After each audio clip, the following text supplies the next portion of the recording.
రెగ్యులర్గా చేసుకునే బీరకాయ కర్రీ కాకుండా ఇలా బీరకాయ పప్పునైతే కాస్త మసాలా ఫ్లేవర్ వచ్చే విధంగా చేశారంటే సూపర్ టేస్టీగా ఉంటుంది.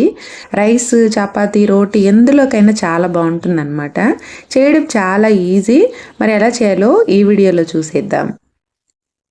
ఒక బౌల్లోకి ఒక హాఫ్ కప్పు వరకు పెసరపప్పు తీసుకొని ఒక 2 సార్లు శుభ్రంగా కడిగి ఒక 10 నిమిషాల పాటు నానబెట్టుకోవాలి.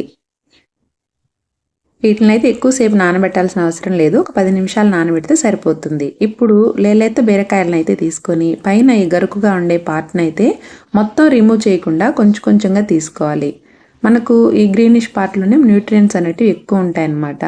అందుకని మొత్తం చెక్కు తీసేయకుండా కొంచెం కొంచెం మాత్రమే తీసుకోవాలి. తర్వాత వీటిని మీకు నచ్చిన సైజులో ఏదైనా మీకు నచ్చిన షేప్లో కట్ చేసుకోవచ్చు. నేను ఇక్కడ స్లైసెస్ లాగా రౌండ్గా కట్ చేసుకున్నాను అనమాట. వాష్ చేసి పక్కన పెట్టుకోవాలి. తర్వాత స్టవ్ పైన కడాయి పెట్టుకొని ఒక 2 టీ స్పూన్ల ఆయిల్ని అయితే వేసుకొని అందులో పోపు దినుసులు వేసుకోవాలి. ఆవాలు, జీలకర్ర, మినపప్పు ఇలాంటివి అనమాట.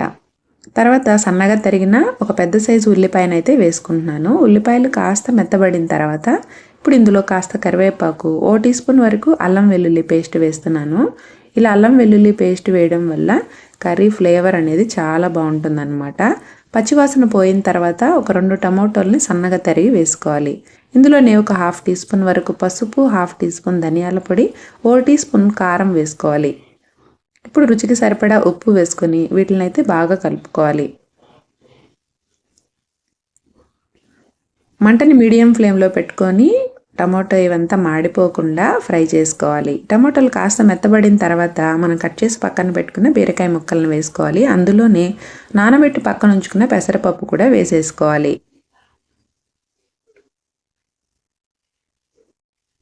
ఇప్పుడు వీటన్నిటిని ఒకసారి బాగా మిక్స్ చేసేసుకోవాలి. ఈ బీరకాయ పెసరపప్పు 2 బాగా కలిపి ఒక 10-20 నిమిషాల పాటు ఉడికించుకోవాల్సి వస్తుందండి ఈ కర్రీ. ఒకసారి బాగా మిక్స్ చేసేసుకొని మూత పెట్టి 5 నిమిషాల పాటు ఫస్ట్ సిమ్లో పెట్టి ఉడికించుకోవాలి. హై ఫ్లేమ్లో పెడితే మనకు అడుగంటిపోతుంది.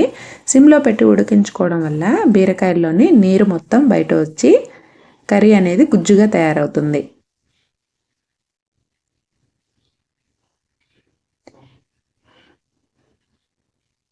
తర్వాత మళ్ళీ ఒకసారి బాగా కలిపేసుకొని మళ్ళీ మూత పెట్టి మరొక 5 నిమిషాల పాటు ఉడికించుకోవాలి.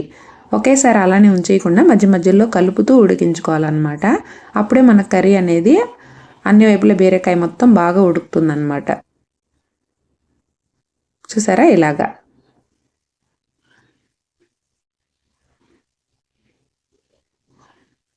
ఇప్పుడు ఇందులో తగినన్ని నీళ్లు పోసుకోవాలి. నేను ఇక్కడ ఒక 100 ml వరకు వాటర్ వేసుకున్నాను. మీకు ముద్దగా కావాలనుకుంటే వాటర్ని కొంచెం తగ్గించి కూడా వేసుకోవచ్చు.